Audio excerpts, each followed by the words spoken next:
PMS کی management یا treatment کی بات کریں تو جن دنوں وہ ٹائم آنے والا ہے مڈ آف دا منتھ جب یہ سمٹمز ہونے والے ہیں یا ہو چکے ہیں تو ان دنوں خواتین کو بچیوں کو چاہیے کہ ہلکی پھلکی واک ضرور کریں 15 سے 20 منٹ.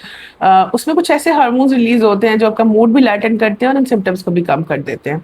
خوراک کے اندر بہت زیادہ تلی ہوئی چیزیں اور مرچوں والی چیزوں سے اوائڈ کریں. لائٹ فوڈ ہیلدی ڈائٹ لیں.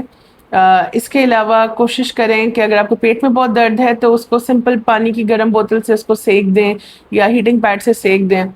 اس کے علاوہ ہم کچھ میڈیکلی بھی ٹریٹمنٹ دے سکتے ہیں. اس میں ہمارے پاس آپشن ہوتے ہیں. ایوننگ پرائمروز آئل ہو گیا, وائٹامن بی ہو گیا, وائٹامن B6 ہو گیا, وائٹامن ڈی ہو گیا, کیلشیم ہو گیا, میگنیشیم ہو گیا, جن کی کچھ نہ کچھ کسی حد تک افادیت ہے. ایوننگ پرائمروز آئل ہم اسپیشلی ان بچیوں میں, ان عورتوں میں دے دیتے ہیں جن کو بریسٹ ٹینڈرنس ہوتی ہے کہ ان کی چھاتی میں درد ہوتا ہے ان دنوں میں نا, اس میں بہت افیکٹو ہے.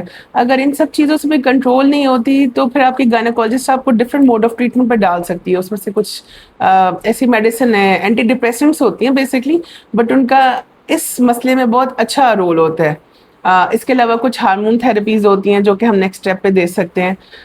تو اگر آپ کو ایسے سمٹمز رہتے ہیں تو ڈو کانٹیکٹ یور ڈاکٹر. اور ہاں, ایک بہت اہم بات, ہم نے بات کی تھی پین کلرز کے بارے میں کہ عام طور پر خواتین اس میں پین کلرز لے لیتی ہیں, تو اس میں ٹوٹلی آپ کو چاہیے کوشش کریں پین کلر اوائڈ کریں انٹل انلیس بہت زیادہ ضرورت نہ ہو. بیکاز پین کلر سے درد تو کم ہو جاتی ہے لیکن کچھ منتھ بعد 3 یا 6 مہینے بعد پھر وہی بچیاں وہی خواتین ہمارے پاس آتی ہیں کہ بلڈ فلو بہت کم ہے. ٹھیک ہے, تو یہ ان کا ایک افیکٹ ہوتا ہے. تو اس کی بجائے وہ بہت سے اینٹی اسپازموٹک دوائیاں سجیسٹ کر سکتے ہیں جو کہ ان دنوں جو پیٹ میں مروڑ ہوتے ہیں ان کو بڑے حد تک وہ کنٹرول کر لیتی ہیں.